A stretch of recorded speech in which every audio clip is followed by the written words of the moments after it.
Hello everyone, it's Mitchell Ryan Darcy here, and today I wasn't planning on going to see Ant-Man and Wasp, but me, my mom's caught up, and her friend are all caught up on the Marvel side, so it's like now we have to see the movies as they come out, and IMAX is the best way to see the Marvel movies because you get that extra 25% of the film that you miss in the normal version. So IMAX, for the scenes that they did film in IMAX, you get the full experience. Avengers Infinity War, the whole thing was shot in IMAX, which is amazing, but that didn't actually last as long in IMAX theater at all. Like, I just got enough time to see it twice, and then a week or two later, it's gone. Like, it did not last on IMAX that long, and that shocked me because it's I think, is it the highest grossing movie of this year? Something like that. So it's like that not playing in IMAX, very short run in IMAX, and that's like Ant-Man and Wasp is the same thing. It's happening. It's already getting pushed out. And it's getting pushed out by The Equalizer 2, which I friggin' hate. Because I'm like, that movie, the first one wasn't in IMAX. The first one didn't have anything special, 3D or whatnot. And it's like, now that they've done the second one, they're trying to get the most money out of it. So they're like, hey, push for the IMAX. And so, as of tomorrow, Ant-Man and Wasp will no longer be in IMAX for at least Mississauga, from what I can see. Which sucks, because I've been trying to get tickets to go see Ant-Man and Wasp in IMAX non-3D for my mom, because she doesn't like the 3D as much. So, and there's only one time for the non-3D version, and that is 4 or 5 o'clock, around that time, and I work between 4 and 5. So there's no way we can catch that showing, and it sucks because Ant-Man and Wasp is the first time I've seen a movie where it's released in 3D IMAX, and the non-3D version only has one showtime a day, and it's around the same time, 4 and 5. Usually they alternate it, so the 5 o'clock showing would be non-3D, the 7 o'clock showing would be 3D, and then the 10 o'clock showing would be non-3D. Like, it would have at least 2 showings of one and 2 showings of the other, but Disney has been pushing the 3D IMAX, which is kind of stupid, because, they don't even release the movies on Blu-ray 3D anymore in North America. So I don't know why they're pushing the 3D so much when it's in screens, when you're not going to get that experience at all. Like, even for Avengers Infinity War, they just announced just 4K and Blu-ray. No 3D Blu-ray for North America, and the 4K and the normal Blu-ray is all missing that extra IMAX ratio, which is something the 3D version of every Marvel film has done. So, yeah. Thank you, 4K. Thank you for no longer, accepting doing 3D or IMAX. You're Disney, you're $1 billion empire, okay? Don't you could very easily shell a little extra cash to sell the 3D disc with the 4K disc. Like, if I had to buy, like, Guardians of the Galaxy Volume 2, which is the only Marvel movie to be filmed in 8K, if I remember correctly, that movie had a 4K release with the 3D in one release, and it's like, why can't you do that with any of the other ones? Anyways, this is going to turn into a rant about that, but yeah, so last day for IMAX period, and now my mom and my friend is not going to go see Ant-Man Wasp in IMAX, and they won't get a chance to see it in IMAX, especially a movie that's probably more, like, if I remember from the first Ant-Man, it was really good special effects, like, so they're gonna miss out on that. So it's like, what? I'm just in the wrong mindset to go see this movie now. It's so stupid.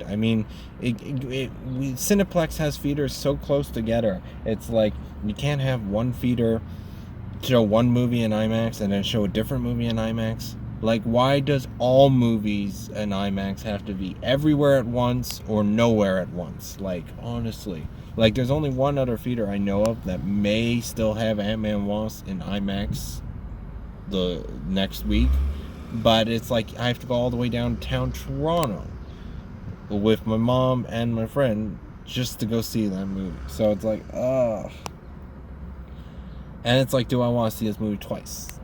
Like, I know it's good, and it's like, but it's like, I don't want to spend the money twice. It just so happens that I had enough scene points to get a free ticket for tonight. Yeah, so I apologize review-wise if you're expecting, more talk about the actual Marvel Universe, but I hate what's happening with the 4K discs. I hate what's happening with the 3D discs. Use your aggressive feelings, boy.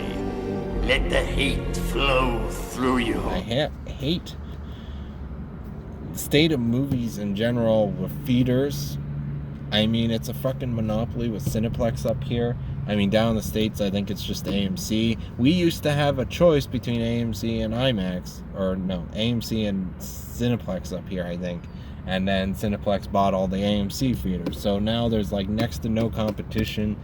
And Cineplex, whatever they want, they get, Want the Equalizer in IMAX? Well, that's what all Cineplex theaters are gonna get, like, honestly. Okay, Ant-Man and Wasp and Avengers. I'm just hoping for more connections with Avengers and whatnot, but knowing Marvel at this point, it's gonna play out its own story, and then maybe the end credit scene has something reference to it, and then that's it. Which is gonna suck. I'll be really disappointed if that's the way it's gonna go, but I wouldn't be surprised if that's the way it goes. Because if it was me, I would have this movie take place during, before, and just after Avengers Infinity War. Like, that's the way I would have done it. But I haven't seen Ant-Man and Wasp. I don't know. Maybe it's gonna pull some surprises. I don't know. I think I mean, I've closed my eyes for the trailers and all that. Heard some of it, whatnot. When you close your eyes for a trailer, you still hear the trailer. But I think the mother is still alive for Ant-Man and Wasp, or for Wasp. I mean, I don't even remember her character's name. But Michael Douglas's wife is still alive. Or Hank Pym's wife is still alive. And that's my prediction for the movie. They're gonna do some, predictable reveal of her still being alive. I think. I don't know. That's it. That's all you're gonna get out of me for the before and after, because my head is sort of killing me, and I want to try and eat something before the movie. So anyways, time to watch Ant-Man and Wasp reluctantly.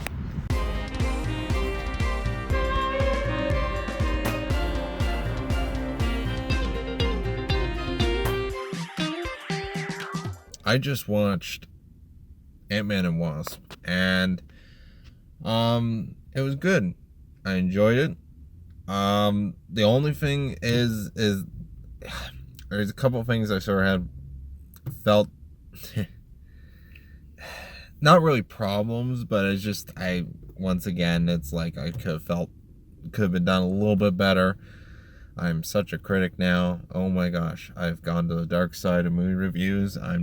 Nothing pleases me anymore. It's just I'm critically tearing apart everything I see. There's nothing holding me back. I'm sorry.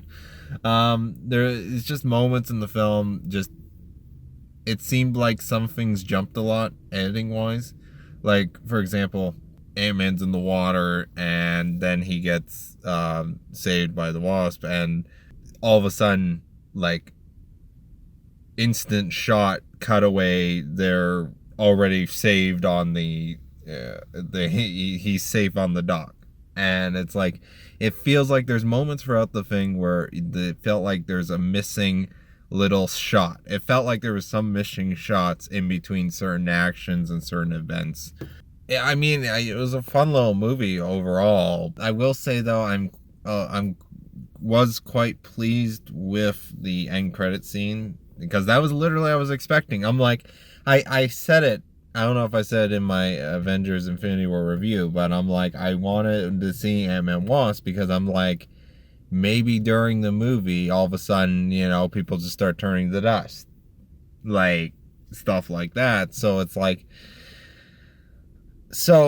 I wanted that happened during the movie. Like, it's funny because it could have been a very crucial scene or whatnot, like you know, near the end or whatever, or just as everything went good, and all of a sudden it's like, you know, people are all of a sudden turning dust for some reason. But then Marvel made the decision to keep it separate and just made it as part of the end credit scene, which I'm fine with because it definitely delivered what I wanted to see. I wanted to see, you know, what happens. I mean, what I wasn't expecting was Paul Rudd, Ant-Man. He's in the quantum zone and he's stuck there. As everyone else, or, well, we only saw 3 people got turned to ash. Is it ash? I guess. I don't know. But yeah, so I'm a little bit, I'm excited. I mean, how is Ant-Man gonna get out? I have no idea. Like, no one else really knows he's there, I guess.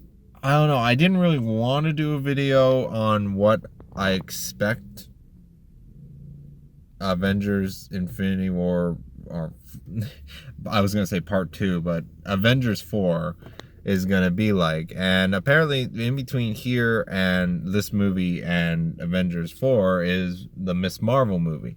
My question is, how are they going to introduce her? Because, you know, that was her symbol apparently at the end of Avengers 3, Infinity War. And so it's like, we haven't seen this character at all. How are they, like, advertisement for the movie going to advertise Miss Marvel without totally spoiling the introduction of her character? Like, it's just, it won't feel as great because you'll probably see her in the trailers, or yeah, I kind of hope, I don't think Marvel's gonna do it, but it would be really great if they didn't advertise the movie at all. Like, their advertisement is literally gonna be like, maybe the guy who's the head of Marvel Cinematic Universe, I don't know his name, but like, have him just be on screen and be like, go see Miss Marvel. And then it's like, that's it. And then it's like Miss Marvel logo, and then it's like, gives a release day, and then that's it. And just see if everyone would go see that movie just from word of mouth. Like, that would be a very interesting PR stunt, I think. Or not PR, advertisement type stunt. Like, it would be unexpected and all that. But anyways, yeah, I have no idea how Ant-Man's gonna get out of this. I assume Miss Marvel's gonna save him, I guess. I don't know. It's like, how overpowered is Miss Marvel gonna be? Like, I'm not really familiar with her powers and all that.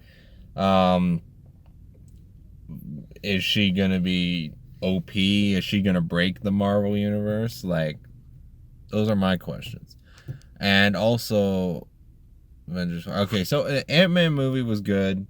Not as good as the first one, I felt. First one just was a little more structured. The nice thing about the second one is it wasn't really clear bad guy, but it was more like, it's just a whole bunch of things happening at once. Like, there's like, I think 1, 2, 3, like, there's like 4 or 5 different sides of this movie all happening at the same time. They all want their own little mobs. It's almost like watching a chess game while it's happening. Or, I don't know, it's very weird to describe. Like, you don't see like, you already know the pieces.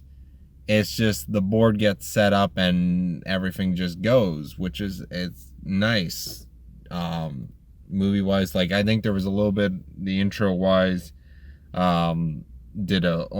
basically did a previously on Marvel type thing, like they do for TV shows, or that they show flashbacks to the first movie. I don't know if there is some new footage in that. I would have to compare the footage from the first one and the second one to see if it matches or how well it matches. Not what I imagine from Ant-Man and Wasp. But then again, I didn't really see the trailers. Like, I saw little images. Like, I saw the Pez getting oversized and thrown at the motorcycle and that. But other than that, I was... it was good. It's just, the problem is, after coming off of Avengers Infinity War, this is not the movie we needed. I think it's the movie they thought the Marvel Universe needed. I think Marvel after coming off of Avengers Infinity War, I think Marvel was like, okay, we need a movie like this. But the thing is, I don't think that's what audiences needed, like, or wanted, or that. I mean, it's nice having a little standalone adventure in between, but I guess Miss Marvel's going to be much more serious. And then the Avengers 4 is where everything, the final collision, I think, of everything will be that movie. So, super excited for that movie. Miss Marvel, I'm excited just to see, well, because they're basically going to be introducing a character from scratch, because I don't really think she was mentioned early on in the MCU universe. I mean, she might have been vaguely, very vaguely, like, for example, Nick Fury at the beginning of the Marvel Cinematic Universe, the very end credit scene where he first appears, and he's like, "You think you're the only superhero out here?" That line could have been referring to Nick Fury knew about Miss Marvel ahead of time, hence why he did the emergency button thing for it at the end of Avengers 3. So, yeah, I'm excited for that, and my mind feels a little bit better after, just sitting. It's funny how just sitting down and watching a movie sort of just takes you away for like an hour. Like after the first 10 or 20 minutes of the film, I'm like, I totally forgot about, me being pissed off at Disney for not releasing 3D Blu-rays in North America, and that whole spiel that I did for the first half of this video. So I'm like, I'm sorry if, I don't know, do you guys like me ranting on about things I dislike?